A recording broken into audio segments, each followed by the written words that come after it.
बेचारी बहू। सरिता की शादी एक अच्छे परिवार में हुई है। उसका पति रोहन उसे बहुत प्यार करता है।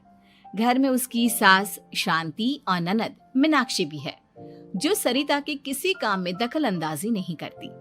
लेकिन फिर भी सरिता को ऐसा लगता है कि दुनिया की सबसे ज्यादा बेचारी बहू वही है और सबसे ज्यादा अत्याचार उसी पर हो रहा है।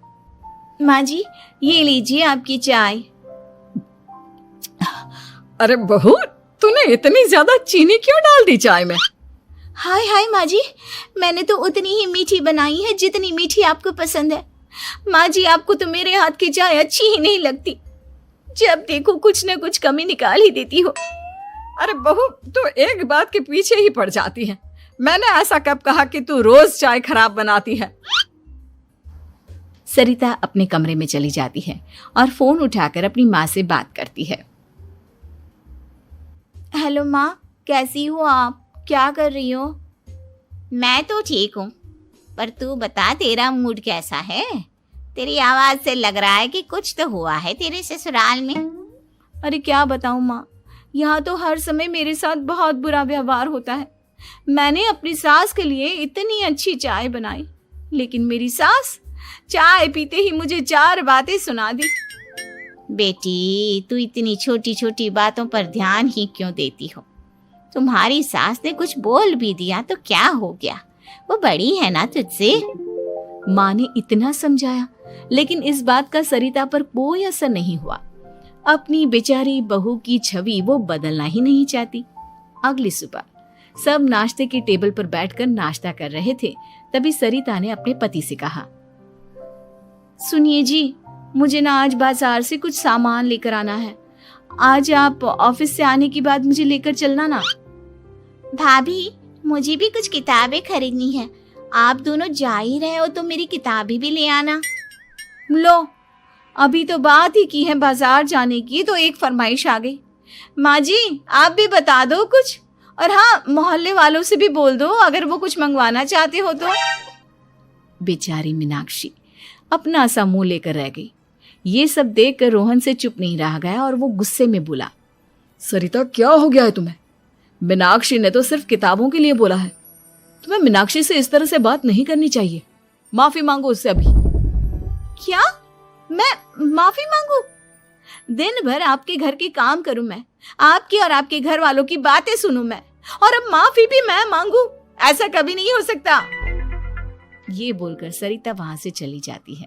एक दिन उनकी पड़ोसन घर आती है। अरे सरिता, क्या कर रही है? और क्या करूंगी भाभी जी, बस घर का काम ही कर रही हूँ। आप बताओ कैसे आना हुआ? अरे मैं तो तुम्हारा हालचाल पूछने आई थी, लेकिन तुम तो बिजी लग रही हो। कोई बात नहीं, मैं बाद में आ जाऊंगी। और क्या करूं भाभी जी, जब से शादी होकर आई हूँ ना, बस काम ही कर रही हूँ। और इस घर में ना कोई मेरी कदर नहीं करता।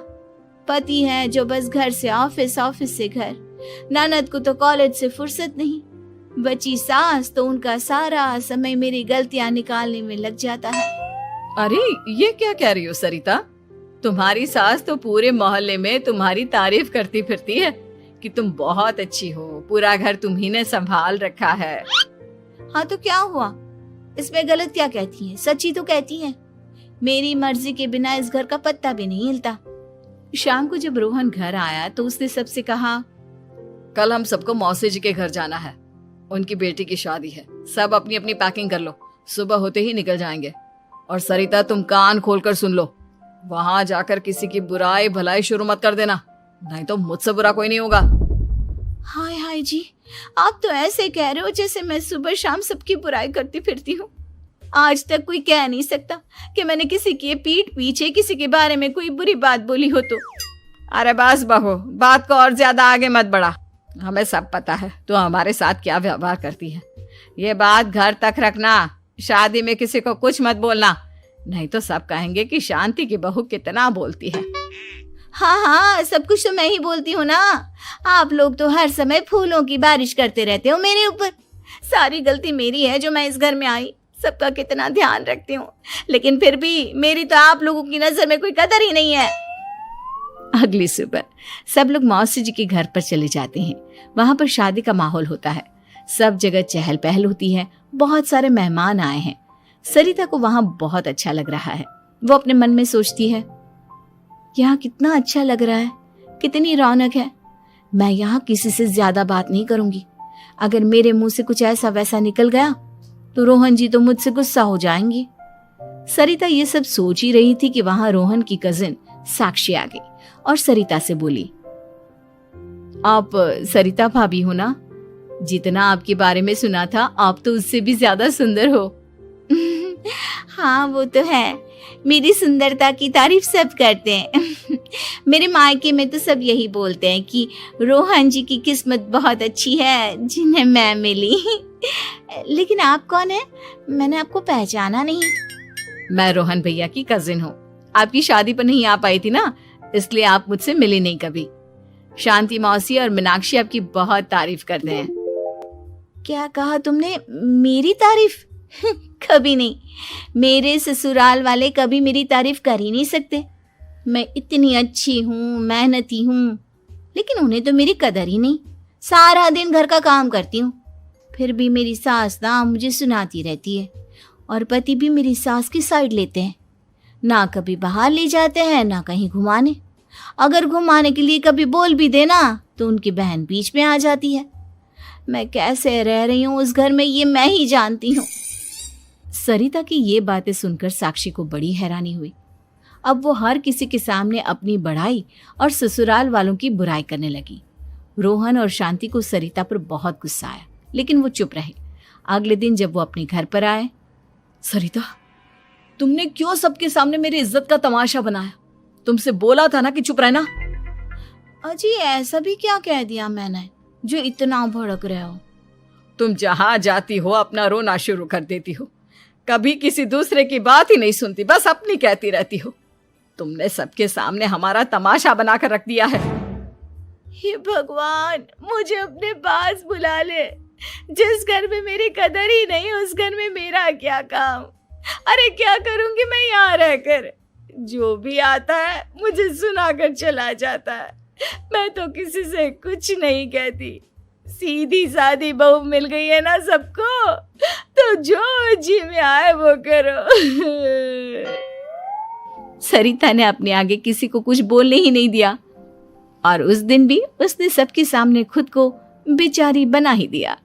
अगले दिन मीनाक्षी कॉलेज के लिए लेट हो रही थी, इसलिए वो हर काम जल्दी जल्दी कर रही थी। अपना नाश्ता लेने किचन में गई और पतीले में रखे गरम दूध को गिलास में डालने लगी। दूध का पतीला उसके हाथ से छूट गया और गरम गरम दूध उसके हाथ पर गिर गया। ओए माँ, हाय मेरा हाथ, माँ मेरा हाथ जल गया। मीनाक्षी की आवाज सुनकर सरिता दौड़ती हुई आई। ये क्या किया तुमने? तुम्हें नाश्ता चाहिए था तो मुझसे बोल देती, मैं क्या मना करती थी? अब पता नहीं कितने दिन की मुसीबत पाल ली तुमने। सरिता मीनाक्षी को उसके कमरे में ले गई और उसका बहुत ख्याल रखा। उसका इस तरह से ख्याल रखना शांति और रोहन को थोड़ा अजीब लगा। माँ, सरिता के दिमाग का भी कुछ पता नहीं। कल शादी में सबको इतना कुछ बोल कर आई है हमारे बारे में, और अब मीनाक्षी की कितनी अच्छी देखभाल कर रही है। ये ऐसा क्यों करती है? बेटा, तेरी बीवी की ना आदत हो गई है सबके सामने खुद को बेचारी दिखाने की, और आदत इतनी जल्दी नहीं बदलती। जब ये बोलना शुरू करती है तो रुकने का नाम ही नहीं लेती, इसलिए इसे पता ही नहीं चलता कि ये किसके सामने क्या बोली जा रही है। लेकिन दिल की बहुत अच्छी है। हमें भी अपना दिल बड़ा करके ये जैसी है इसे स्वीकार करना चाहिए।